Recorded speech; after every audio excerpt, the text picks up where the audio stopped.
அனைவருக்கும் வணக்கம். நம்ம யூடியூப் சேனல்ல நம்ம கிரியேட் பண்ண பை செல் இண்டிகேட்டர் எப்படி ஒர்க் அவுட் ஆகுதுன்னு சொல்லிட்டு வருஷம் வீடியோ பார்த்து வரோம். இன்னைக்கு நிப்டி பார்க்கலாம். நிப்டி பாருங்க, காலையில இருந்து டவுன் இருந்து மார்னிங் வீடியோ மட்டும் நான் போட்டிருக்கேன், போய் செக் பண்ணுங்க நான் எவ்வளவு பாயிண்ட் காமிச்சிருக்கேன் சொல்லிட்டு. அப்ப இந்த இடத்துல மட்டும்தான் புட்ட இது உங்களுக்கு வந்து கால் பை ஆகுது. சரி, கால் பார்க்கலாம். கரெக்டா இங்க சிக்னல் வருதா? இப்ப பாருங்க, 3 மினிட்ஸ் கேண்டில் ஓப்பன் பண்ணிருங்க. எந்த கேண்டில் ஓப்பன் பண்ணாலும் ஒண்ணுதாங்க. இதுக்கு முன்னாடி நான் 1 மினிட்லயும் காமிச்சிருப்பேன், 3 மினிட்ஸ்லயும் காமிச்சிருப்பேன்.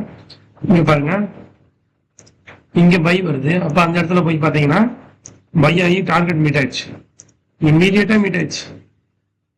நம்மளால பை பண்ண முடியுமா? முடியாதா? முடியவே முடியாது. சரிங்களா? அப்ப கால் சைடு என்ட்ரியே இல்லை 3 மினிட்ஸ்ல. இங்க வந்திருக்கு, இங்க வந்திருக்கு. இந்த கேண்டில் சிக்னல் கேண்டில், இந்த கேண்டில் பை கேண்டில் எவ்வளவு வந்திருக்கு? 12 பாயிண்ட். கிட்டத்தட்ட கம்மியா வச்சா கூட 8 பாயிண்ட். சோ இதுல பெருசா கால் சைடு லாபம் இல்ல. புட் சைடு பார்க்கலாம்.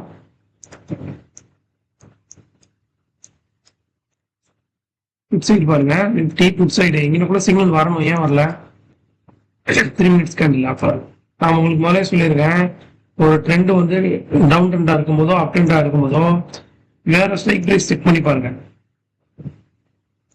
அப்பதான் உங்களுக்கு சிக்னல் வருதா இல்லையான்னு தெரியும். ஒரே ஸ்ட்ரைக் பிரைஸ்லயே உட்காந்துருக்கூடாது. ஏன்னா நம்மளுடைய கண்டிஷன் வந்து மீட் ஆனா மட்டும்தான் உங்களுக்கு சிக்னல் வரும். அது எல்லா ஸ்ட்ரைக் பிரைஸ்லயும் மீட் ஆகாது. சரிங்களா? இப்ப பாருங்க, 1 மினிட் வேணா 5 மினிட்ஸ் எடுக்கணும், 3 மினிட்ஸ் எடுக்கணும். மார்னிங் வீடியோ பாருங்க தயவு செய்து, எவ்வளவு பாயிண்ட் நான் எடுத்து காமிச்சிருக்கேன்னு. இதுலயும் பை வரல, 1 மினிட்ல பை வந்திருக்குன்னு நினைக்கிறேன். அப்ப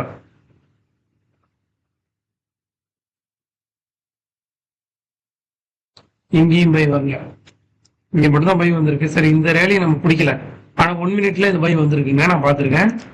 இங்க பாருங்க, 50 பாயிண்ட் வந்திருக்கா, ஈஸியா டார்கெட் மீட் ஆயிடுச்சா? 50 பாயிண்ட். இங்கேக்கும் 7 பாயிண்ட் டார்கெட் மீட் ஆயிடுச்சு. அதுக்கப்புறம் தான் 7 பாயிண்ட். இங்க 7 பாயிண்ட் மைனஸ், இது 2 டேலி. அப்ப இங்க மட்டும் 50 பாயிண்ட். அப்ப நான் நிப்டியில உங்களுக்கு 50 பாயிண்ட் நான் காமிச்சிருக்கேன்.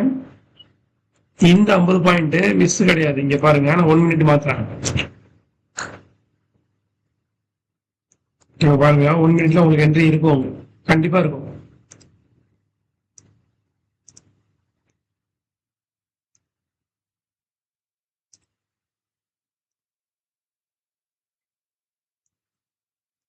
சோ நம்ம தாங்க ஆக்டிவா ட்ரேட் பண்ணணும், எங்க வந்து என்ட்ரி வரும் எதுல வரும் சொல்லிட்டு. நம்ம என்ன சார்ட் மட்டும் தான் சேஞ்ச் பண்ணி செக் பண்ண போறோம், இதுல வந்திருக்கா இதுல வந்திருக்கான்னு சொல்லி. ஏன்னா மார்னிங் அடுத்த மணில கண்டிப்பா வந்திருக்கும். இதுல க்ளோஸ் எதுல க்ளோஸ் ஆயிருக்கு நேத்து? அப்போ 24,200ல பார்த்தா வந்திருக்கும். இல்ல பார்க்கலாம், 24,200ல 24,200 இதுல வாய்ப்பு இருக்கு.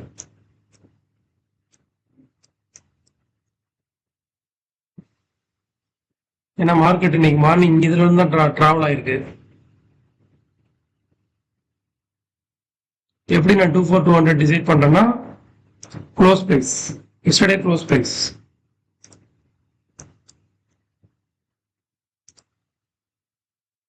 ஸோ இதுலயும் என்ட்ரிக்கு இல்லை. ஓகே, ஒன்றும் பிரச்சனை இல்லைங்க. நம்ம இது வரைக்கும் நம்ம 50 பாயிண்ட் காமிச்சிருக்கோம். கண்டிப்பா இந்த ரேலி வந்து வந்திருக்கு பாத்தீங்களா,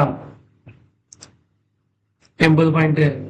ஏன் இந்த ஸ்ட்ரைக் பிரைஸ்ல வந்திருக்குன்னா 24,150ல ஏன் வந்திருக்குன்னா, நேற்று மார்க்கெட் க்ளோஸ் பாருங்க, 24,150க்கு நேரம் முடிஞ்சிருக்கா, 24,164ல முடிஞ்சிருக்கா. சோ அதனாலதான் நம்ம சிக்னலும் இதுல வந்திருக்கு.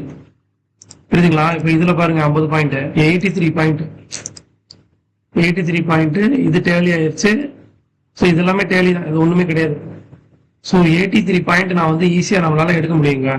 இங்க பை செல் பண்ணோம்னா இது வந்து ஒரு புரோக்கருக்கே போயிடுச்சுனாலும் கூட ஒரு நாளைக்கு 80 பாயிண்ட் நிப்டியில எந்த ஒரு இண்டிகேட்டர்லாம் காமிக்க முடியாது. இங்க 20 பாயிண்ட் நான் காமிச்சிருக்கேன்.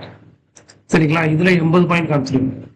சரிங்களா? அடுத்த வீடியோல பேங்க் நிப்டி நான் காமிக்கிறேன். நன்றி.